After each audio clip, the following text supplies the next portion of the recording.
Hello students, class 12th के maths के 10th chapter में आपका स्वागत है, जिसका नाम है वेक्टर अलजेब्रा। आज के वीडियो में हम लोग वेक्टर अलजेब्रा का एनसीईआरटी का सेकंड एक्सरसाइज सॉल्व करेंगे। तो चलिए शुरू करते हैं। तो देखिए, फर्स्ट क्वेश्चन है compute the magnitude of the following vectors. तो आप जानते हैं वेक्टर के पास दो चीजें होती हैं, एक डायरेक्शन होता है और एक मैग्नीट्यूड होता है। ठीक है, तो ये हमारे पास वेक्टर गिवन है, इसका हमें सिर्फ और सिर्फ मैग्नीट्यूड निकालना है। तो कैसे निकालेंगे देखिएगा, मैं यहाँ पे लिख रहा हूँ सोल्यूशन। देखिएगा, हमारे पास गिवन है A vector equals to I cap plus J cap plus K cap. ठीक है, तो एक काम करिए, देखिए कि इस आई कैप के आगे कौन सा नंबर लिखा है, इस जे कैप के आगे कौन सा नंबर लिखा है, इस के कैप के आगे कौन सा नंबर लिखा है। तो आप पाएंगे कि इनके आगे तो कोई नंबर ही नहीं लिखा है, इनका कोई है ही नहीं। तो जिसका कोई नहीं होता है उसका 1 होता है। ठीक है, सबका मालिक है, तो इन सब के आगे 1 लगा दीजिए। ठीक है, इन सब के आगे हम लोग 1 लगा देंगे।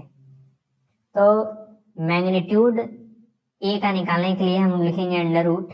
और ध्यान से देखिएगा, अंडर रूट ये जितने भी कोफिशिएंट हैं इनका स्क्वायर कर देना है और ऐड कर देना है।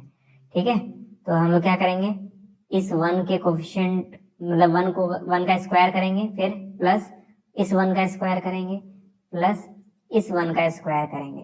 ठीक है, मैं आपको बता दूं, अगर कोई वेक्टर मान लीजिए ए इक्वल्स टू लिखा है a1i plus a2j plus a3k। ठीक है, तो इसका जो मैग्नीट्यूड होता है वो होता है under root a1 square plus a2 square plus a3 square. Okay, तो यहाँ पे क्या आ जाएगा, ऐड कर लीजिएगा, √3 आ जाएगा। तो इस वेक्टर का मैग्नीट्यूड है √3। ठीक, उसी तरह हम लोग बी वेक्टर निकालेंगे। इसका मैग्नीट्यूड बी वेक्टर क्या है, 2i cap minus 7j cap minus 3k cap, है ना। आप देख सकते हैं बी वेक्टर का मैग्नीट्यूड ये है। ठीक, तो इसका मैग्नीट्यूड निकालेंगे कैसे, फिर से वही तरीका, इस तरह से मॉड का साइन लगाएंगे। अंडर रूट आई के बगल में कौन सा नंबर लिखा है, 2 लिखा है, 2 का स्क्वायर कर देंगे, प्लस जे के बगल में क्या लिखा है, -7 लिखा है, ध्यान दीजिएगा -7, तो -7 का स्क्वायर करेंगे, प्लस के बगल में कौन सा नंबर लिखा है, -3 लिखा है, तो -3 का स्क्वायर कर देंगे। ठीक है, 3 घंटा ले ये फॉर्मूला मत लगाइएगा, है ना, ये फॉर्मूला बस समझने के लिए है। बस इतना जानिएगा, जो भी आई जे के बगल में रहते हैं उनका हम लोग स्क्वायर करके ऐड करते हैं तो मैग्नीट्यूड आ जाता है। ठीक है, तो इसको सॉल्व कर लीजिएगा, आपका आंसर आएगा रूट के अंदर 62। ठीक है, √62 सॉल्व होगा, नहीं करने की जरूरत भी नहीं है। ठीक है, उसी तरह हम लोग सी वेक्टर का मैग्नीट्यूड निकाल लेंगे। सी वेक्टर है क्या, 1/√3i cap plus 1/√3j cap plus sorry minus 1/√3k cap. According to question जो सी वेक्टर है वो यही है ना। तो इसमें भी हम लोग वही करेंगे जो अभी तक करते आ रहे थे, mod of C equals to under root I के बगल में लिखा है 1/√3, तो 1/√3 का स्क्वायर कर देंगे। ठीक, प्लस जे के बगल में लिखा है 1/√3, इसका भी स्क्वायर कर देंगे। ओके, प्लस के बगल में क्या लिखा है, -1/√3, तो -1/√3 का स्क्वायर कर देंगे। ठीक है, इसको सॉल्व कर लीजिएगा, आपका आंसर आएगा 1। ठीक है, तो सी वेक्टर का मैग्नीट्यूड 1 है, इसका मतलब ये जो वेक्टर है वो एक यूनिट वेक्टर है। ठीक है, जिस भी वेक्टर का मैग्नीट्यूड 1 हो जाता है उसको यूनिट वेक्टर कहा जाता है। तो जो यहाँ पे सी है वो एक यूनिट वेक्टर है। सेकंड क्वेश्चन देखिए क्या कह रहा है, right 2 different vectors having same magnitude. ऐसे 2 वेक्टर्स लिखिए जिनका मैग्नीट्यूड सेम हो। तो बहुत सारे वेक्टर्स हैं, लेकिन आप फिलहाल लिखिए आई कैप और जे कैप। ठीक है, आई कैप आप जानते हैं ऐसा वेक्टर होता है जो एक्स एक्सिस के अलोंग होता है। ठीक है, और जे कैप ऐसा वेक्टर होता है जो वाई एक्सिस के अलोंग होता है। ठीक है, तो ये दोनों ऐसे वेक्टर हैं जिनका मैग्नीट्यूड सेम है, क्योंकि दोनों वेक्टर का मैग्नीट्यूड 1 होता है, आपने पढ़ा होगा। आई वेक्टर का मैग्नीट्यूड और जे वेक्टर का मैग्नीट्यूड 1 के इक्वल होता है। ठीक है, तो ये 2 ऐसे वेक्टर हैं जिनका मैग्नीट्यूड सेम है, लेकिन दोनों अलग अलग वेक्टर हैं, एक इस डायरेक्शन में है और एक इस डायरेक्शन में है। ठीक है, अब देखिए तीसरा क्वेश्चन क्या कह रहा है, कह रहा है right 2 different vectors having same direction. ऐसे दो वेक्टर लिखिए, वो भी अलग अलग होने चाहिए, जिनका डायरेक्शन सेम हो। तो बहुत इजी है, मैं पहला ले रहा हूँ आई कैप, दूसरा ले रहा हूँ 2i कैप। ठीक है, आप देख सकते हैं दोनों वेक्टर अलग अलग हैं, एक ये आई कैप है, ठीक है, और इसी डायरेक्शन में 2i कैप होगा, है ना। बस एक मिनट, 2i कैप मतलब इस वेक्टर का जस्ट दोगुना। ठीक है, तो दोनों वेक्टर का डायरेक्शन सेम होगा और दोनों अलग अलग भी हैं। ये दोनों वेक्टर क्या हैं, अलग अलग भी हैं। ऐसे आप हजारों एग्जाम्पल बना सकते हैं। फोर्थ क्वेश्चन देखिए, कह रहा है find the value of x and y so that vectors this and this are equal. दोनों वेक्टर आपस में इक्वल हैं, तो मैं इनको इक्वेट कर दूंगा, और क्या। तो बहुत इजी क्वेश्चन है, 2i plus 3j equals to xi plus yj। ठीक है, तो x वाला 2 के इक्वल होगा, क्योंकि i कैप और i कैप एक जैसे हैं। ठीक है, तो x बराबर क्या हो जाएगा, 2। उसी तरह y जो है वो 3 के इक्वल हो जाएगा, क्योंकि यहाँ पे भी j कैप है, यहाँ पे भी j कैप है, तो y 3 के इक्वल होगा, तो y इक्वल्स टू 3। अब देखिए फिफ्थ क्वेश्चन क्या है, find the scalar and vector component of the vector with initial point 2,1 and terminal point -5,7। कह रहा है हमें स्केलर और वेक्टर कंपोनेंट दोनों बताने हैं ऐसे वेक्टर के जिसका इनिशियल पॉइंट ये हो और टर्मिनल पॉइंट ये होना चाहिए। ठीक है, तो पहले इसका फिगर बनाते हैं। इनिशियल पॉइंट मतलब 2,1 दिया है। ठीक है, फाइनल पॉइंट मान लेते हैं ये रहा -5,7। ठीक है, तो इसको मैं O लिख रहा हूँ, इसको मैं P लिख रहा हूँ, तो हमारा OP वेक्टर क्या हो जाएगा। OP वेक्टर के लिए हम P vector minus O vector को मतलब P माइनस O कर देते हैं। अगर आपको OP वेक्टर चाहिए, हमें क्या चाहिए, OP वेक्टर, क्योंकि O इनिशियल पॉइंट है, P फाइनल पॉइंट है, तो OP वेक्टर के लिए P वेक्टर में से O वेक्टर घटा देते हैं। तो P वेक्टर तो गिवन ही नहीं है, ये तो पॉइंट में गिवन है, तो इसे कन्वर्ट कैसे करें, बहुत ईजी है। ये -5 है ना, इसे लिख दीजिए -5i, ये 7 है, इसे लिख दीजिए 7j। ठीक, उसी तरह ये 2,1 है, इसे लिख दीजिए 2i प्लस 1 मतलब j। ठीक है, 1 या फिर 1j भी लिख सकते हैं, कोई दिक्कत नहीं है। तो अब हमें P वेक्टर मतलब ये और O वेक्टर ये मिल चुके हैं। ठीक है, दोनों माइनस कर देंगे, तो P वेक्टर क्या हो जाएगा, P वेक्टर हो जाएगा आपका -5i प्लस 7j। ठीक है, बीच में माइनस, क्योंकि O वेक्टर है तो हम लोग ब्रैकेट में लिखेंगे 2i प्लस 1j। ठीक है, अब इसको सॉल्व कर लेंगे तो -5i plus 7j minus 2i minus 1j। ठीक है, तो ये -5i और ये -2i मिलके क्या हो जाएगा, -7i, 7j माइनस 1j मिलके क्या हो जाएगा, +6j। ठीक है, तो OP वेक्टर तो मिल गया। ठीक है, तो हमें एक चीज मिल गई है, वेक्टर मिल गया है।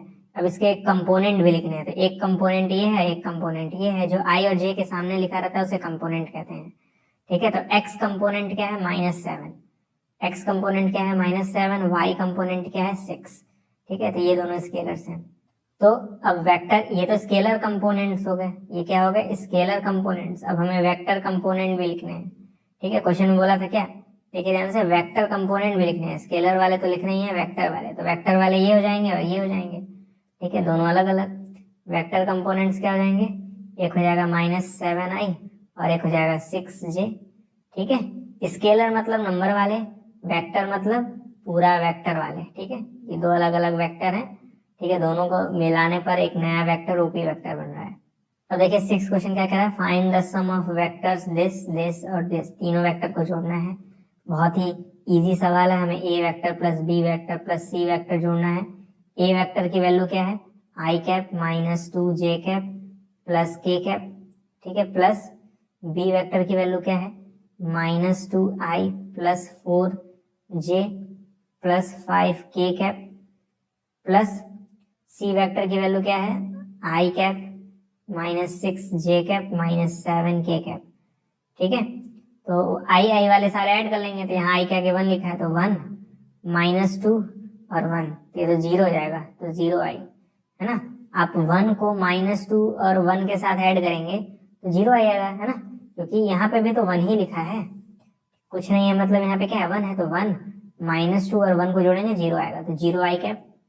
ठीक, उसी तरह -2j 4j और -6j, इनको जोड़ेंगे तो कितना आएगा, बता सकते हैं, कर लीजिएगा, -4j आएगा। क्या आएगा, -4j जे। उसी तरह जब आप 1k, मतलब यहाँ पे तो k है तो इसका मतलब 1k होगा, 1k और 5k को जोड़ेंगे 6k आएगा, 6k में 7k को माइनस करेंगे तो क्या आएगा, -1k आएगा। ठीक है, तो हमारा आंसर हो जाएगा -4j -k कैप। ठीक है, बहुत इजी है, बस आई वालों को एक साथ जोड़ना है, जे वालों को एक साथ जोड़ना है, के वालों को एक साथ जोड़ना है, आपका आंसर आ जाएगा। 0y मतलब कुछ है ही नहीं। अब देखिए 7th क्वेश्चन क्या है, find the unit vector in the direction of this vector. तो यूनिट वेक्टर निकालने का मैं बहुत आसान सा तरीका बता रहा हूँ। यूनिट वेक्टर मान लीजिए किसी एक वेक्टर, एक आपको यूनिट वेक्टर निकालना है तो इसको इसी के मैग्नीट्यूड से डिवाइड कर दीजिए, जो आएगा वही यूनिट वेक्टर हो जाएगा। जो भी वेक्टर रहे उसको उसी के मैग्नीट्यूड से डिवाइड कर दीजिए, आपको यूनिट वेक्टर मिल जाएगा। ठीक है, तो क्योंकि हमें ए वेक्टर गिवन है I cap plus J cap plus 2k cap, तो इसका मैग्नीट्यूड निकाल लेंगे। मैग्नीट्यूड ऑफ ए वेक्टर क्या हो जाएगा, इस आई के आगे 1 लिखा है तो रूट के अंदर 1 का स्क्वायर करेंगे, प्लस इस जे के आगे 1 लिखा है तो 1 का स्क्वायर करेंगे, प्लस के आगे क्या लिखा है 2 लिखा है तो 2 का स्क्वायर करेंगे 4 आएगा। सॉल्व करेंगे √6 आ जाएगा। ठीक है, तो यूनिट वेक्टर के लिए ए कैप के लिए क्या करेंगे, A vector divided by magnitude of A. ठीक है, ए वेक्टर की वैल्यू क्या थी, ए वेक्टर की वैल्यू है I J plus 2k cap, A vector की वैल्यू है I plus J plus 2k cap divided by, ठीक है, वेक्टर ए का मैग्नीट्यूड कितना है √6, तो इसको √6 से डिवाइड कर देंगे और उसके सेपरेट कर लेंगे, तो I by √6 plus J by √6 plus 2k by √6। ठीक है, हमारा आंसर है, हो गया सॉल्व। अब देखिए 8th क्वेश्चन क्या है, कह रहा है find the unit vector in the direction of PQ vector. P and Q are the points this and this. तो इसका पहले फिगर बनाना पड़ेगा। हमें P पॉइंट दिया है, P पॉइंट दिया है 1, 2, 3, तो इससे एक वेक्टर एसोसिएटेड होगा, उसको हम लोग बोलेंगे 1 आई कैप प्लस 2 जे कैप प्लस 3 के कैप, है ना, जो भी नंबर्स दिए उनसे वेक्टर बना लेंगे। फिर एक Q पॉइंट दिया है जिसका कोऑर्डिनेट है 4, 5, 6, तो इसका वेक्टर होगा 4 आई कैप प्लस 5 जे कैप प्लस 6 के कैप। ये तो बनाना बहुत इजी है। फिर जब P और Q को ज्वाइन करेंगे तो हमें क्या मिलेगा, एक PQ वेक्टर। PQ वेक्टर कैसे निकालते हैं, आपको तो ये जो वेक्टर है वो तो P वेक्टर है और ये जो वेक्टर है वो Q वेक्टर है। हमें PQ वेक्टर निकालना। PQ वेक्टर मतलब Q में से P माइनस कर दीजिए। ठीक है, अगर PQ बोल रहा है तो Q में से P माइनस करना पड़ेगा, Q में से P माइनस करना पड़ेगा, यही रूल है। ठीक है, यही मैंने पिछली बार भी अप्लाई किया था। तो Q वेक्टर कितना था, Q वेक्टर था आपका 4i plus 5j plus 6k cap minus bracket लगा लेंगे 1i plus 2j plus 3k cap. Okay, ये जाएगा 4i plus 5j plus 6k cap minus 1i minus 2j minus 3k cap. तो 4i में से 1i घटाएंगे तो क्या जाएगा 3i हो जाएगा, 3i कैप। 5j में से 2j घटाएंगे तो क्या जाएगा plus 3j cap. 6k cap में से 3k कैप घटाएंगे तो प्लस 3k कैप आ जाएगा। तो ये हो गया PQ वेक्टर। लेकिन हमें क्वेश्चन में PQ वेक्टर नहीं बोला था, हमें बोला था यूनिट वेक्टर फाइंड करिए जो कि इसी के डायरेक्शन में हो। तो हमें इसी का क्या बना देना है, यूनिट वेक्टर बना देना है। ठीक है, तो इसका पहले मैग्नीट्यूड निकाल लेंगे और क्या, तो PQ वेक्टर का मैग्नीट्यूड कितना आएगा, उसको निकालने के लिए क्या करेंगे बताइए। ये जाएगा अंडर रूट, आई के बगल में 3 है तो 3 का स्क्वायर कर देंगे, प्लस जे के बगल में 3 है तो 3 का स्क्वायर कर देंगे, प्लस के बगल में भी 3 है तो 3 का स्क्वायर कर देंगे। ठीक है, तो इसको सॉल्व करेंगे कितना आएगा 27 का रूट क्या होता है 3√3 होता है। ठीक है, अब जिसको ये सॉल्व नहीं करना आएगा वो फिर खत्म ही है ना। तो अब हम लोग PQ यूनिट कैप निकालेंगे, है ना, मतलब PQ वेक्टर का यूनिट वेक्टर। इसका फॉर्मूला क्या होगा, PQ वेक्टर को उसी के मैग्नीट्यूड से डिवाइड कर दीजिए, है ना। PQ वेक्टर कितना आया था, ये 3i 3j 3k, 3 कॉमन लेने का क्या देगा i प्लस जे प्लस के।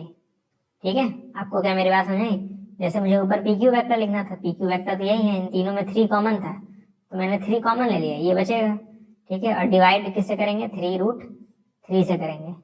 ठीक है, तो ये 3 से 3 कट जाएगा, हमें मिलेगा आई cap plus J cap plus K cap divided by √3। फिर सेपरेट कर लेंगे अलग अलग, तो ये जाएगा i बाई √3 ठीक है, I cap by root 3 plus J cap by root 3 plus K cap by root 3। ठीक है, यही हमारा आंसर हो जाएगा, टू इजी। अब देखिए 9th क्वेश्चन क्या है, for the given vectors this find the unit vector in the direction of A plus B. तो पहले हम लोग ए प्लस बी निकालेंगे और इसी का यूनिट वेक्टर निकाल लेंगे। ठीक है, तो ए प्लस बी निकालने के लिए दोनों को ऐड करना पड़ेगा। तो ए वेक्टर क्या था, ए वेक्टर है आपका ये, है ना, ये है ए वेक्टर। ठीक है, ए वेक्टर ये रहा, बी वेक्टर ये रहा, इन दोनों को ऐड करना है। पहले लिख लेंगे ए वेक्टर है 2i cap minus J cap plus 2k cap minus I cap plus J cap minus K cap. ठीक है, 2i में से 1i घटाएंगे तो i आएगा, माइनस जे में प्लस जे करेंगे दोनों कट जाएंगे, 2k में माइनस के करेंगे तो क्या आएगा, प्लस के कैप। ठीक है, तो आई कैप प्लस के कैप आएगा। ठीक है, तो ए प्लस बी करने पे क्या आई कैप प्लस के कैप। अब इसी का मैग्नीट्यूड निकाल लेंगे क्योंकि हमें यूनिट वेक्टर भी तो निकालना है। तो मैग्नीट्यूड निकालेंगे कैसे, आई के बगल में कुछ नहीं है तो मतलब 1 होगा, तो 1 का स्क्वायर प्लस के बगल में भी कोई नंबर नहीं है तो 1 का स्क्वायर कर दीजिए, ये हो जाएगा √2। ठीक है, तो अगर मुझे मान लीजिए ए वेक्टर बी वेक्टर को जोड़ने पे एक नया वेक्टर सी वेक्टर आया था, हमें इसी का मैग्नीट्यूड फाइंड करना था या फिर यूनिट वेक्टर, तो सी कैप इक्वल्स टू क्या हो जाएगा, C vector divided by magnitude of C. तो ये तो सी ही है ना, ए प्लस बी, तो सी वेक्टर की जगह क्या लिखेंगे बताइए, आपने ए प्लस बी को ही सी माना है तो ए प्लस बी की जगह या फिर सी की जगह आप आई प्लस के लिखेंगे। ठीक है, सी की जगह आप आई प्लस के लिखेंगे divided by magnitude of C. Magnitude कितना है, √2 आया है, अलग अलग कर देंगे तो आई बाई √2 प्लस के बाई √2, हमारा आंसर हो जाएगा, सिंपल। अब देखिए 10th क्वेश्चन क्या है, find the vector in the direction of this which has magnitude 8 unit. ठीक है, तो ये बहुत इजी है। देखिए पहले बोला, अभी तक क्या बोल रहा था, इस वेक्टर का यूनिट वेक्टर फाइंड करिए, यानी जिसका मैग्नीट्यूड 1 हो। अब इस बार क्वेश्चन बोला है ऐसा वेक्टर फाइंड करिए जो इसी के डायरेक्शन में हो लेकिन उसका मैग्नीट्यूड 8 होना चाहिए। ठीक है, तो एक काम हम लोग कर सकते हैं ना, देखिए प्रोसेस क्या होगा, पहले हम लोग इसी वेक्टर का यूनिट वेक्टर निकालना है, यूनिट वेक्टर निकालना है।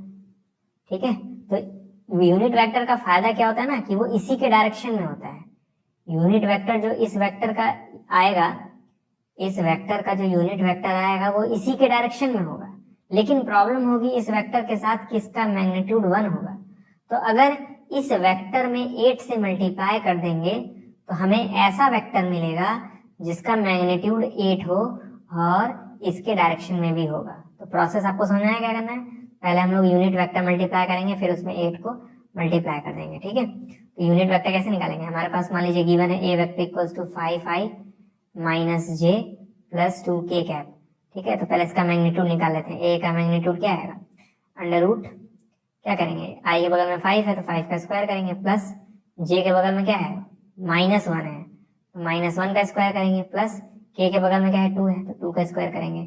ठीक है, तो क्या जाएगा 25 प्लस 1 प्लस 4 दैट इज 30। ठीक है, रूट के अंदर 30 आ जाएगा। ठीक है, अब देखिएगा बहुत ध्यान से, अब हम लोग ए कैप निकालेंगे। ठीक है, वो होता है A vector by magnitude of A vector, तो ये हो जाएगा आपका ए वेक्टर था 5i cap minus J cap plus 2k cap divided by √30। ठीक है, अब इसको सेपरेट कर लेंगे तो ये जाएगा 5i cap divided by √30 minus J cap divided by √30 plus 2k cap divided by √30। ठीक है, ये ए कैप आएगा।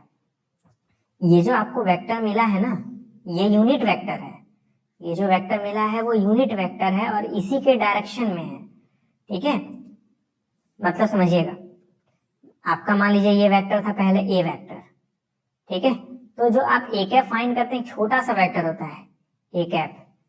ठीक है, ये ए वेक्टर था, तो जब आपने ये ए कैप फाइंड किया तो इसी के डायरेक्शन में एक छोटा सा वेक्टर मिलता है जिसका मैग्नीट्यूड 1 होता है, लेकिन हमें ऐसा वेक्टर चाहिए जिसका मैग्नीट्यूड 8 हो।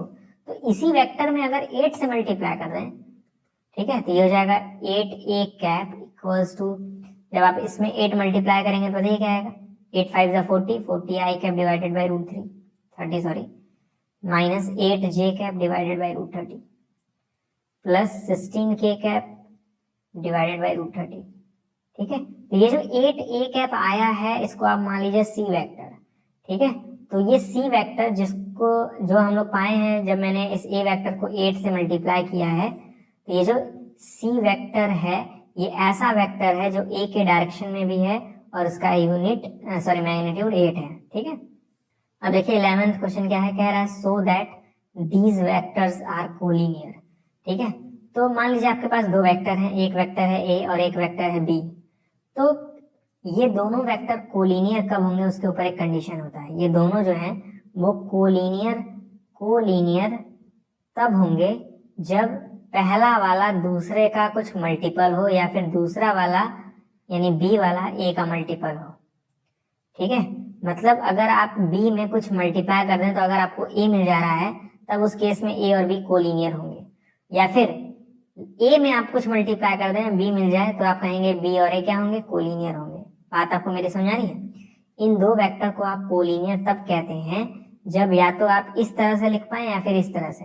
इनलाइन का मतलब क्या है कि अगर आप बी वेक्टर में कुछ मल्टीप्लाई कर दे रहे हैं, कोई ऐसा नंबर जिसके कारण आपको वापस से ए वेक्टर मिल जा रहा है, या फिर अगर आप ए वेक्टर में ऐसा कुछ मल्टीप्लाई कर रहे हैं जिसकी वजह से बी वेक्टर मिल जा रहा है, उस केस में आप ए और बी को कोलिनियर कहेंगे। तो देखते हैं ऐसा इनके साथ हो रहा है कि नहीं। तो देखिए ए वेक्टर को मैं मान ले रहा हूँ 2i cap minus 3j cap plus 4k cap. ठीक है, बी वेक्टर जो कि दिया ही है minus 4i plus 6j minus 8k। तो मैं क्या इन दोनों को इनके जैसा लिख सकता हूँ? क्या लिख सकता हूँ। अगर मैं इस ए वेक्टर में 2 मल्टीप्लाई करूँ तो 2 2 जा 4 आएगा, 2 3 जा 6 आएगा, 2 4 जा 8 आएगा। लेकिन प्रॉब्लम है ना, 2 मल्टीप्लाई करेंगे तो यहाँ 4 क्या आएगा, -4 नहीं आएगा। इसमें 2 मल्टीप्लाई करेंगे तो -4 नहीं आएगा, इसलिए हम लोग -2 मल्टीप्लाई करेंगे। ठीक है, मैं इस वाले वेक्टर में -2 मल्टीप्लाई कर रहा हूँ, देख रहा हूँ क्या मिलेगा। मुझे मिलेगा -4i, ये -2 जब इस -3 मल्टीप्लाई होगा तो +6j फिर -8k मिलेगा। ठीक है, और आप देख रहे हैं जैसे मैंने ए वेक्टर में ये मल्टीप्लाई किया मुझे तुरंत बी वेक्टर देखिए मिल गया। ये और ये तो सेम ही है, तो जैसे ही मैंने इस ए वेक्टर में -2 को मल्टीप्लाई किया मुझे बी वेक्टर मिल गया। ठीक है, तो ऐसे मैं कह सकता हूँ क्या, बी वेक्टर जो है वो इक्वल है -2 मल्टीप्लाई बाई ए वेक्टर के। तो मैंने तो एक्चुअली इस फॉर्म में लिख दिया ना इस वेक्टर को, इन दोनों वेक्टर को। तो जब भी मैं इस तरह से लिख सकता हूँ, इंप्लाई क्या करेंगे, मतलब इसका मतलब क्या होगा, then A vector and B vector are collinear. ठीक है, अब आप कहेंगे कि मुझे कैसे एग्जाम में मालूम चलेगा कि इस वेक्टर में क्या मल्टीप्लाई करना है या फिर इस वेक्टर में क्या मल्टीप्लाई करना है। ये टोटल प्रैक्टिस से आता है, मैं आपको पहले ही बता दे रहा हूँ। ठीक है, प्रैक्टिस अच्छी नहीं होगी तो फिर आप एग्जाम में नहीं कर पाएंगे। हालांकि इस केस में तो बहुत ईजी था सोचना, अगर आप प्रैक्टिस करना चाहते हैं तो आर डी शर्मा से प्रैक्टिस कर लीजिए, उसमें इस कॉन्सेप्ट पे बहुत ही अच्छे अच्छे सवाल दिए हैं। ठीक है, अब देखिए 12th क्वेश्चन क्या है, find the direction cosine of the vector this. हमें इस वेक्टर का डायरेक्शन कोसाइन निकालना है। तो कैसे निकालते हैं डायरेक्शन कोसाइन, आपको मालूम है? तो जैसे मान लीजिए आपके सामने वेक्टर गिवन है i cap plus 2j cap plus 3k cap. ठीक है, ये वेक्टर आपके पास गिवन है, तो i के बगल में 1 है, तो ये जो 1 2 और 3 आते हैं इसको मैं ऐसे लिख रहा हूँ 1 2 3। कोफिशिएंट मैंने लिख दिए हैं 1 2 3। ये जो होते हैं वो DRS होते हैं। क्या होते हैं? ये क्या है, डायरेक्शन रेशियो है, DRS। ठीक है, तो अगर आपको डायरेक्शन कोसाइन निकालना है तो उसके लिए प्रोसीजर है। अगर मान लीजिए आपके पास DRS यानी डायरेक्शन रेशियो गिवन है एज a, b, c, तो आप डायरेक्शन कोसाइन यानी DCS निकाल सकते हैं। उसका फॉर्मूला होता है a divide by √a² plus b² plus c²। ठीक है, अलग लिख रहा हूं मैं, नहीं तो जगह कम पड़ जाएगी। DCS यानी डायरेक्शन कोसाइन निकालने का फॉर्मूला है a divide by √a² plus b² plus c², b divide by a² plus b² plus c², c divide by a² plus b² plus c²। ठीक है, ये तरीका है DCS निकालने का, डायरेक्शन कोसाइन निकालने का। अगर आपको DRS गिवन है आप DCS बड़े आराम से निकाल सकते हैं। ठीक है, तो आप देख सकते हैं ये A है, ये B है, ये C है, तो बस इस फॉर्मूले में पुट ही तो करना है। ठीक है, तो DCS क्या हो जाएगा इस फॉर्मूले के अकॉर्डिंग, DCS हो जाएगा A की जगह 1 रखेंगे, 1 डिवाइडेड बाई √1 का स्क्वायर प्लस 2 का स्क्वायर प्लस 3 का स्क्वायर। ठीक है, B की वैल्यू 2 थी तो 2 डिवाइडेड बाई 1 का स्क्वायर प्लस 2 का स्क्वायर प्लस 3 का स्क्वायर। 2 का स्क्वायर प्लस 3 का स्क्वायर, है ना, कॉमा c मतलब 3 डिवाइड बाई अंडर रूट 1 का स्क्वायर प्लस 2 का स्क्वायर प्लस 3 का स्क्वायर, है ना। तो इसको सॉल्व कर लीजिएगा, आप तो कर ही सकते हैं। तो ये हो जाएगा 1 by root 14 comma 2 by root 14 comma 3 by root 14, ठीक है। ये हमारा आंसर आ चुका है। अब देखिए 13वां क्वेश्चन क्या है, कह रहा है find the direction cosine of the vector joining the point this and this, ठीक है। तो ये ए पॉइंट है और ये बी पॉइंट है, इससे मिलाकर एक वेक्टर बनेगा, उस वेक्टर का डायरेक्शन कोसाइन निकालना है, ठीक है। पहले मान लेते हैं ये है ए पॉइंट और ये है बी पॉइंट, ठीक है। ए से बी तक हमें वेक्टर ले जाना है, ठीक है, ए से बी तक हमें वेक्टर ले जाना है। बी ए पॉइंट जो है वो है 1, 2, -3, इसको ये वेक्टर के फॉर्म में कैसे लिखेंगे, 1i plus 2j minus 3k, इससे लिखेंगे। बी वेक्टर सॉरी बी का कोऑर्डिनेट दिया है -1, -2, -1, तो इसका वेक्टर फॉर्म क्या जाएगा, -i -2j प्लस k, ठीक है। तो पहले हमें ए बी वेक्टर निकालना पड़ेगा ना, ए बी वेक्टर, ठीक है। इस ए बी वेक्टर को मैं कैसे निकालूंगा, बी वेक्टर में से ए वेक्टर माइनस कर दूंगा। तो बी वेक्टर क्या है, बी वेक्टर जो है वो है दिस और ए वेक्टर क्या है दिस, तो इनको पुट करेंगे इसमें, और क्या, बी वेक्टर था -i -2j प्लस k, ठीक है, -1i plus 2j minus 3k, ठीक है। ब्रैकेट ओपन करेंगे तो ये जाएगा -i -2j plus k -1i -2j plus 3k, ठीक। तो ये जाएगा -i -1i, तो ये जाएगा -2i, इसी तरह -2j तो ये जाएगा -4j, यहाँ पे k है और यहाँ पे 3k है, तो ये जाएगा 4k, ठीक। ये हो जाएगा A B vector equals to this, ठीक है। ए बी वेक्टर का ये चीज हमें मिलेगा। तो हमें इस वेक्टर का अब डायरेक्शन कोसाइन निकालना है। तो ये जो नंबर्स गिवन रहते हैं तो डायरेक्शन रेशियो होते हैं ना, तो ऐसा मैं कह सकता हूँ डीआरएस हमें पता चल गया। अब डीआरएस कितना हो जाएगा, -2, मतलब आई के बगल में जो नंबर लिखा है, जे के बगल में जो लिखा है उसे भी लिख देंगे और के बगल में जो लिखा है उसे भी लिख देंगे, ठीक है। तो हमें डीआरएस मिल चुका है। डीसीएस कैसे निकालते हैं, पहला वाला नंबर एज इट इज लिखिए और फिर नीचे तीनों का स्क्वायर ऐड कर दीजिए रूट के अंदर, तो -2 का स्क्वायर प्लस -4 का स्क्वायर प्लस 4 का स्क्वायर, यही तरीका था, मैंने आपको अभी पिछले वाले क्वेश्चन में फॉर्मूला बताया है, ठीक है। इसका स्क्वायर कर दीजिए, इसका स्क्वायर कर दीजिए, इसका स्क्वायर कर दीजिए, नीचे अंडर रूट लगा दीजिए।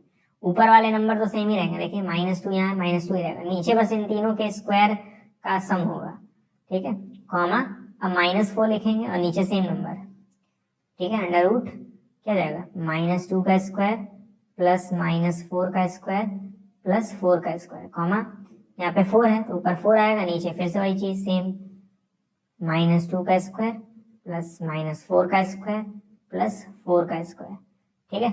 अब इसे आप सॉल्व कर सकते हैं, इतने बड़े तो हो गए हैं कि रूट सॉल्व कर लें। तो इसको सॉल्व करेंगे तो आपका आंसर आएगा, कर लीजिएगा इसको सॉल्व, थोड़ा कट पिट भी कर लीजिएगा, तो आएगा -1/3 कॉमा -2/3 कॉमा 2/3, ठीक है।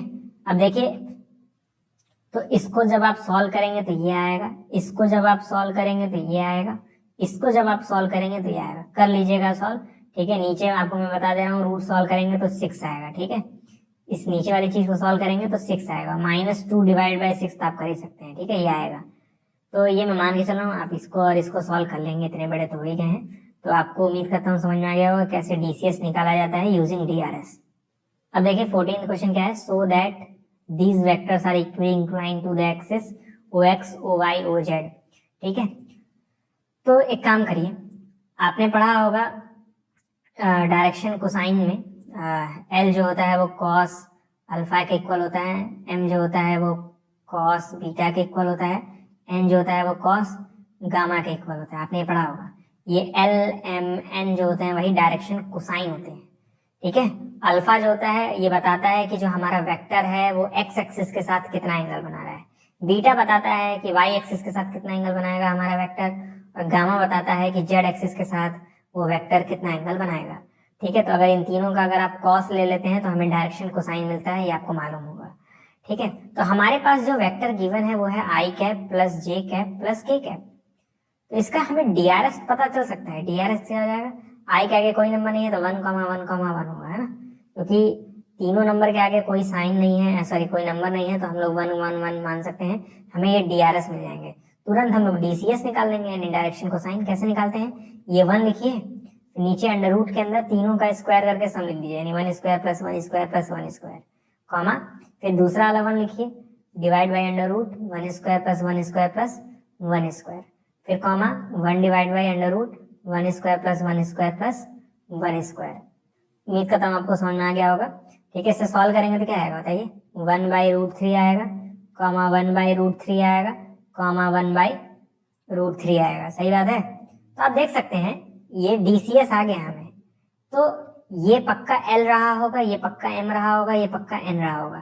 तो ऐसा मैं कह सकता हूँ क्या, L की वैल्यू है 1/√3, M की वैल्यू है 1/√3 और N की वैल्यू भी है 1/√3। तो तीनों बराबर तो हैं, L भी बराबर है, M भी बराबर है, N भी बराबर है, तीनों बराबर ही तो आ रहे हैं L M N। तो मैं लिख सकता हूँ L = M = N। ठीक, तो अगर मैं ऐसा लिख सकता हूँ तो बहुत ध्यान से देखिएगा, L की वैल्यू तो cos अल्फा है, L की वैल्यू क्या है cos अल्फा, = M की वैल्यू क्या है cos बीटा, और N की वैल्यू क्या है cos गामा। तो सारे cos तो कैंसिल हो जाएंगे, तो अल्फा = बीटा = गामा मिलेगा। तो मतलब तीनों एंगल बराबर आ रहे हैं, है ना। मतलब जो हमारा वेक्टर है वो तीनों एक्सिस के साथ इक्वल एंगल बना रहा है, और यही तो हमें प्रूफ करना था कि वेक्टर जो है वो इक्वली इंक्लाइंड है तीनों एक्सिस से। ठीक है, प्रूफ हो गया। मैंने किसी तरह दिखा दिया कि जो डायरेक्शन कोसाइन है वो तीनों बराबर है, तीनों बराबर है तो cos alpha cos beta cos gamma बराबर होगा, cos से cos कैंसिल हो जाएगा, अल्फा बराबर बीटा बराबर गामा मिल जाएगा, हेंस प्रूव्ड। अब देखिए 15th क्वेश्चन क्या है, find the position vector of A point R which divide the line joining two points P and Q whose position vector are this and this respectively in the ratio 2:1 internally and externally। तो ये section formula लगेगा, जब भी आप जानते हैं कोई line divide होती है तो उसके लिए हम लोग सेक्शन फॉर्मूला यूज करते हैं। ठीक है, तो तरीका क्या है देखिएगा, फॉर्मूला रट के जाएंगे कुछ नहीं काम बनेगा, बिना फॉर्मूले के भी हम लोग सवाल लगा सकते हैं। देखिएगा कैसे लगाएंगे, जब भी इंटरनली बोले क्वेश्चन में, देखिए इंटरनली बोल रहा है, इसका मतलब मान लीजिए आपके पास ये 2 पॉइंट्स थे। ठीक है, आपको पहला पॉइंट दिया है, आप देख सकते हैं पहला पोजीशन वेक्टर दिया I 2j - k। ठीक है, तो यहाँ पे लिख देंगे हम लोग I + 2j - k। दूसरा पॉइंट दिया है -I + j + k। ठीक है, तो ये मान लीजिए पॉइंट A है, ये मान लीजिए पॉइंट B है। हालांकि क्वेश्चन बोला है P और Q है, तो हम लोग P और Q लेंगे, P और Q। ठीक है, क्वेश्चन बोला है इस लाइन पर एक ऐसा पॉइंट है R जो कि इस लाइन को 2:1 के रेशियो में इंटरनली डिवाइड कर रहा है। तो इंटरनली अगर डिवाइड कर रहा है तो इन दोनों पॉइंट के बीच में होगा कहीं पे। तो हम लोग मान लेंगे कि जो हमारा पॉइंट है R वो यहाँ पे है। ठीक है, और 2:1 के रेशियो में डिवाइड कर रहा है। तो अगर हमें इस R वेक्टर का कोऑर्डिनेट या कहें पोजीशन वेक्टर फाइंड करना है तो बहुत बेसिक तरीका है, इस 2 को इसमें मल्टीप्लाई कर दीजिए, इस 1 को इसमें मल्टीप्लाई कर दीजिए। ठीक है, क्या करेंगे देखिएगा बहुत ध्यान से, इस 2 को इसमें मल्टीप्लाई करेंगे तो क्या आएगा, 2 × -I + j + k। ठीक है, किया नहीं हो बस ऐसे लिख रहा हूँ, प्लस इस 1 को इसमें मल्टीप्लाई कर दीजिए, मतलब इस नीचे वाले वेक्टर में, तो 1 × I cap + 2j - k cap. ठीक है, डिवाइड भी करना है। ठीक है, 2 और 1 को जोड़ दीजिए, मतलब इस 2 और 1 को जोड़ दीजिए, 2 और 1 को जोड़ दीजिए, वो जो आएगा उसी से डिवाइड करना है। ठीक है, नीचे आ जाएगा 3। आपने फॉर्मूला पढ़ा होगा may be, R vector = MA vector + NB vector divided by M + N। लेकिन ये फॉर्मूला लगाने की जरूरत ही नहीं है ना, ये फॉर्मूला मत याद करिए, परेशान हो जाएंगे। बहुत आसान सा तरीका बता रहा हूँ, फिगर बनाइए काम हो जाएगा। एक पॉइंट यहाँ है, एक पॉइंट यहाँ है, हमें इस R का पोजीशन वेक्टर निकालना है, तो इस 2 को इसमें मल्टीप्लाई कर दीजिए, इस 1 को इसमें मल्टीप्लाई कर दीजिए, जोड़ दीजिए। डिवाइड भी करना है, लेकिन किससे, इस 2 और 1 के सम को। ठीक है, मतलब 2 और 1 को जोड़ दीजिए, जो भी आएगा उसे डिवाइड कर दीजिए। अब इसको सॉल्व कर लेंगे, आंसर आ जाएगा। ठीक है, तो ये जाएगा R वेक्टर = इसको सॉल्व कर सकते हैं ना आप लोग, तो ये सॉल्व कर लीजिएगा, आपका आंसर आएगा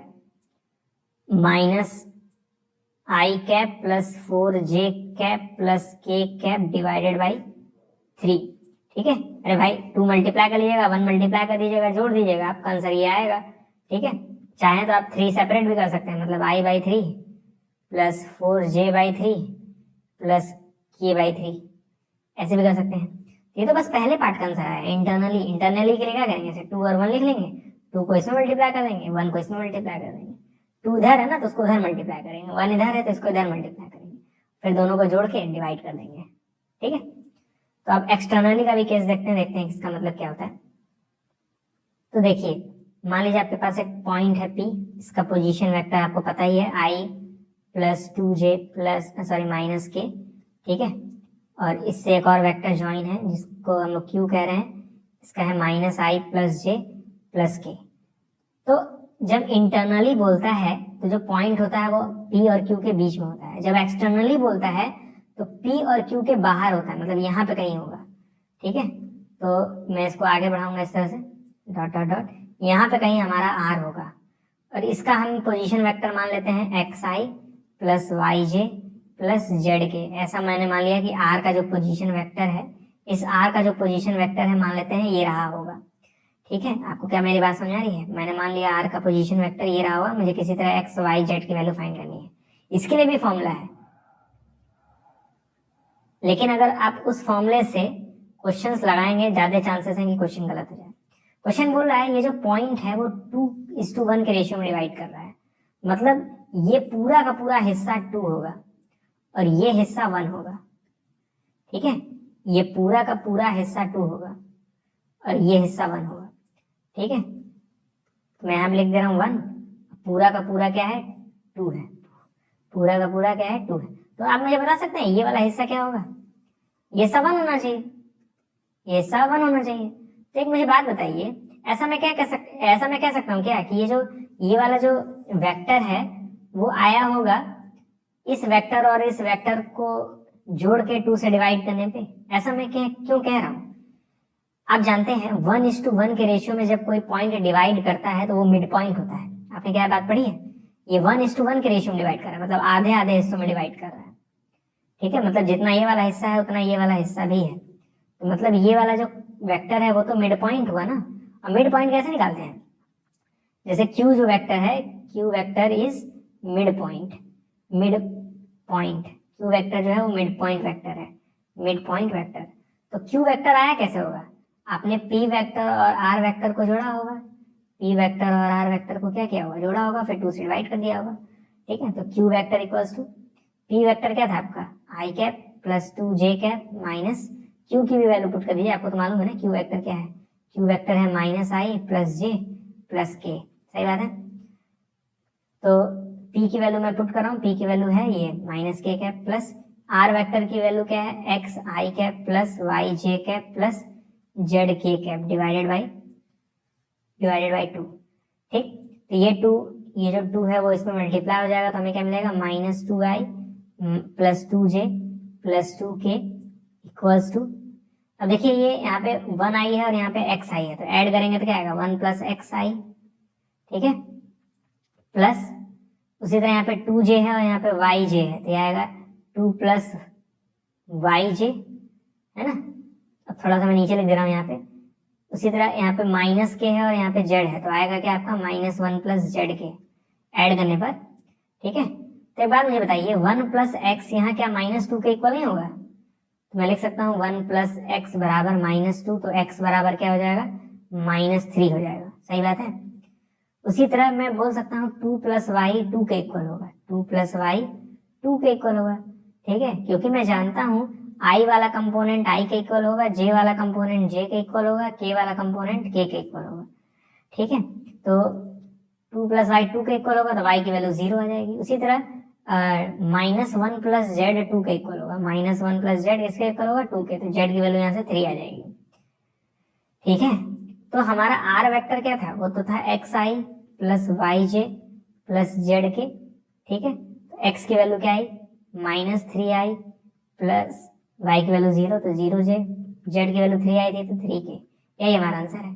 तो मैंने कैसे फाइंड किया, मैंने कुछ नया कॉन्सेप्ट नहीं लगाया, मैंने देखा कि ये जो r वेक्टर है वो एक्सटर्नली डिवाइड कर रहा था, मैंने r वेक्टर को ये सपोज कर लिया। ठीक है, तो बाहर कहीं डिवाइड कर रहा होगा, तो 2:1 के रेशियो में डिवाइड कर रहा है, मतलब ये पूरा का पूरा हिस्सा 2 है और ये हिस्सा 1 है, ये भी हिस्सा 1 होना चाहिए था। मतलब Q पॉइंट इस बड़ी सी लाइन को 1:1 के रेशियो में डिवाइड कर रहा है, इसका मतलब Q जो है वो मिड पॉइंट है। मिड पॉइंट है तो जो क्यू वेक्टर होगा वो पी और आर के सम के हाफ के इक्वल होगा। पी की वैल्यू, आर की वैल्यू मैंने पुट की, क्यू की वैल्यू मैंने पुट की, सॉल्व किया, मुझे एक्स वाई जेड की वैल्यू मिल गई। बस यहाँ के बाद से आपको बस वैल्यू पुट करना था और कुछ नहीं। ठीक है, आंसर बस यहीं तक में ही आ जाएगा। जैसे आपने ये लाइन लिखी आपका आंसर आ जाएगा। ठीक है, और इसके लिए मैंने कोई नया कॉन्सेप्ट नहीं लगाया। अब देखिए 16th क्वेश्चन क्या है, find the position vector of the mid point of the vector joining this and this. तो इन दोनों वेक्टर के मिड पॉइंट को हमें फाइंड करना है बेसिकली। ठीक है, मिड पॉइंट वेक्टर, तो एक मान लेते हैं P है, ठीक है, और एक मान लेते हैं Q है। ओके, ऐसे कहीं रहा होगा। P वेक्टर, सॉरी P का कोऑर्डिनेट दिया है 2, 3, 4, तो इसका वेक्टर क्या होगा 2i plus 3j plus 4k। ठीक है, उसी तरह Q का 4, 1, -2 है, तो इससे वेक्टर क्या एसोसिएटेड होगा 4i plus j minus 2k, है ना। अब j क्या 1 लिखने की जरूरत नहीं है, 1 मतलब ही समझ आइए j माइनस 2k। ठीक है, तो इसका मिड पॉइंट हमें फाइंड करना है। ठीक है, तो मान लेते हैं ये r है, तो r वेक्टर क्या होगा, सोचिए मिड पॉइंट मतलब p वेक्टर और q वेक्टर को जोड़ना है, 2 से डिवाइड कर देना है, तो p वेक्टर की वैल्यू पुट करिए। p वेक्टर क्या है 2i plus 3j plus 4k plus q vector क्या है 4i plus j minus 2k divided by 2। ठीक है, ये 2 और ये 4 ऐड हो जाएंगे 6i हो जाएगा, प्लस 3 और j ऐड हो जाएंगे तो क्या आ जाएगा 4j, 4k और माइनस 2k ऐड होंगे तो प्लस 2k आएगा, डिवाइडेड बाई 2। 2 से डिवाइड कर सकते हैं, ये आ जाएगा 3i plus 2j plus 1k, है ना, ये हमारा आंसर हो जाएगा।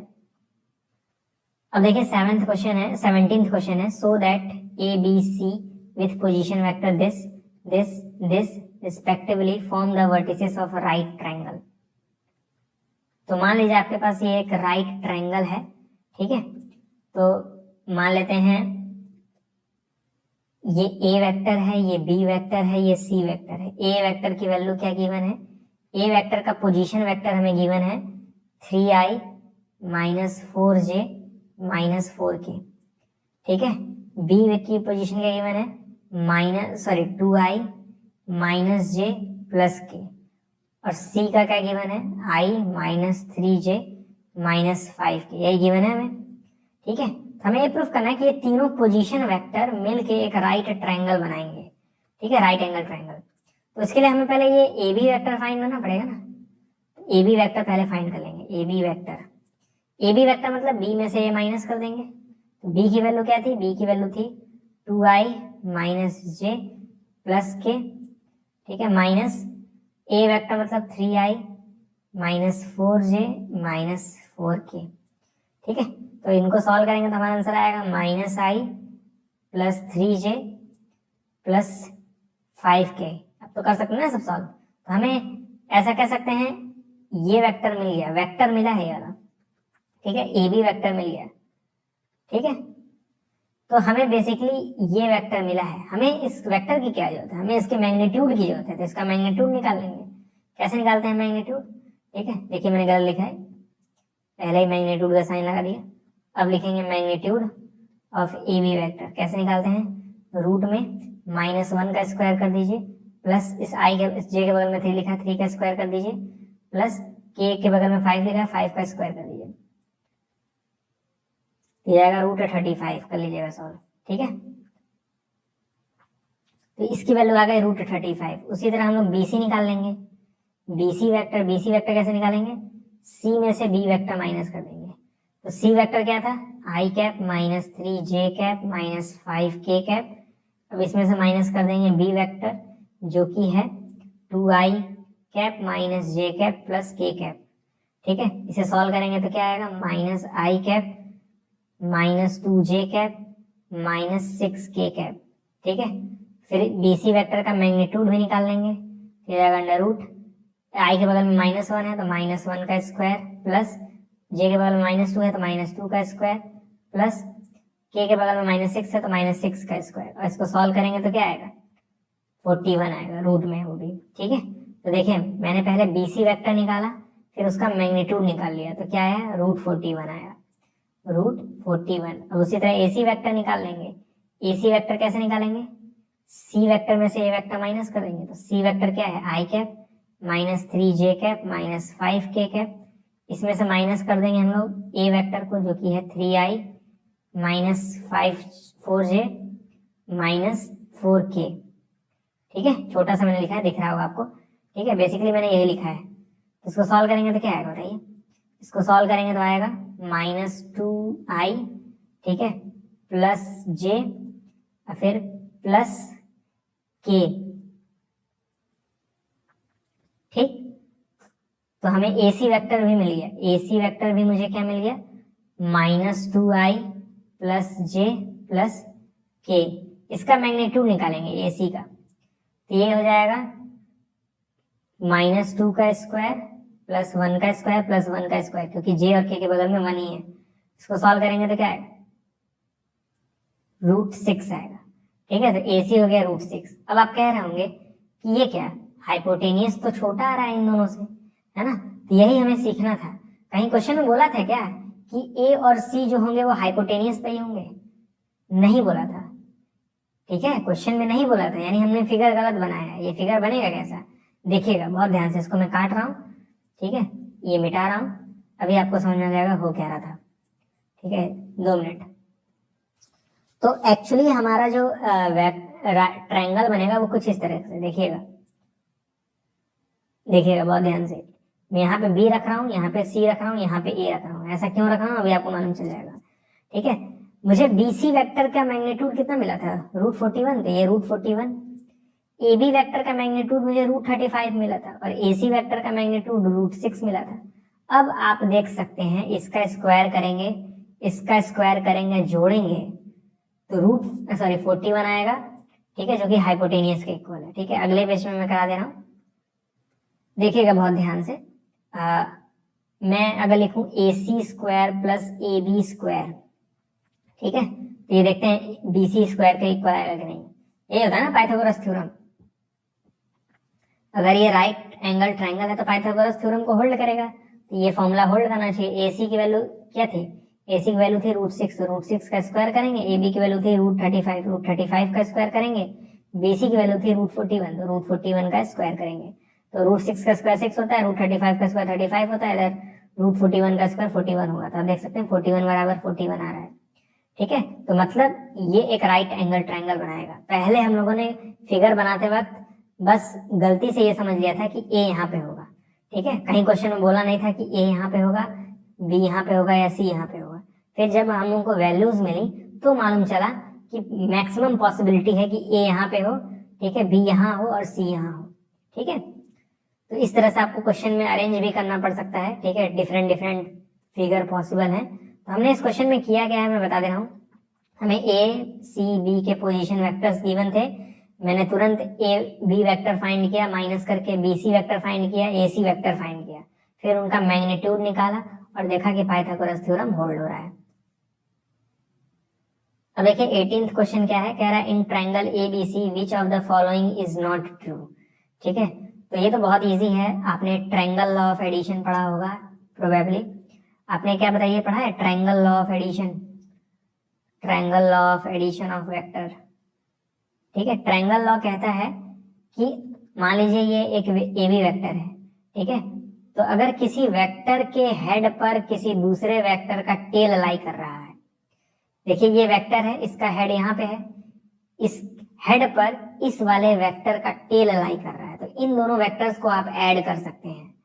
ठीक है, तो मैं यानी AB वेक्टर और BC वेक्टर को ऐड कर सकता हूँ। ऐसा क्यों कर सकता हूँ, क्योंकि इस वेक्टर का जो हेड है और इस वेक्टर का जो टेल है वो आपस में मिल रहे हैं, और इस केस में इन दोनों का जो सम है वो A से C वेक्टर के इक्वल होता है।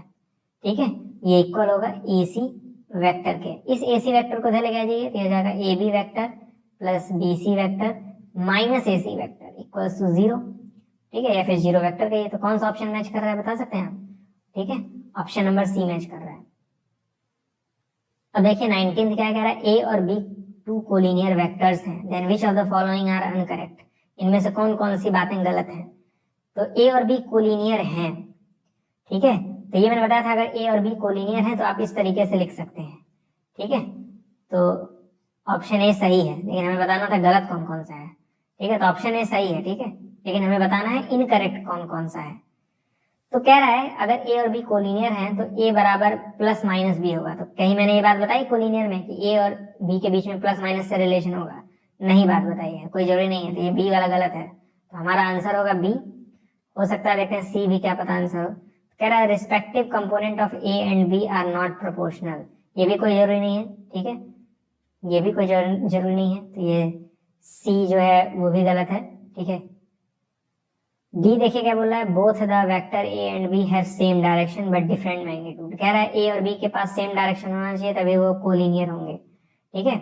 ऐसा कोई जरूरी नहीं है, जैसे मान लीजिए आपने आई ले लिया और एक माइनस आई ले लिया, आप देख सकते हैं दोनों का जो डायरेक्शन है वो सेम नहीं है, ठीक है, लेकिन हमें सेम बनाना था ना, सॉरी, नहीं नहीं नहीं, देखिए हमने एक आई लिया और एक माइनस आई लिया, आप देख सकते हैं ये दोनों वेक्टर कोलिनियर वेक्टर हैं, एक दूसरे के ऊपर हैं, ठीक है, ये दोनों वेक्टर क्या हैं, कोलिनियर वेक्टर हैं, लेकिन इनका डायरेक्शन सेम है क्या, नहीं है, तो ऑप्शन डी भी गलत है। ऑप्शन डी कह रहा है कि दोनों कोलिनियर तब होंगे जब दोनों का डायरेक्शन सेम होगा, ऐसा कोई जरूरी है क्या, नहीं, ठीक है, तो ऑप्शन डी भी गलत है, तो हमारा आंसर होगा बी सी डी, ठीक है। तो टोटल 19 क्वेश्चन थे, सभी क्वेश्चन को मैंने सॉल्व करा दिया है, उम्मीद करता हूँ आपको समझ में आ गया होगा। कोई डाउट है तो आप टेलीग्राम चैनल पे मुझसे पूछ लीजिएगा, ठीक है, वहां पे मैं आपके डाउट क्लियर करा दूंगा। आज के वीडियो में इतना ही, मिलते हैं अगले वीडियो में, तब तक के लिए।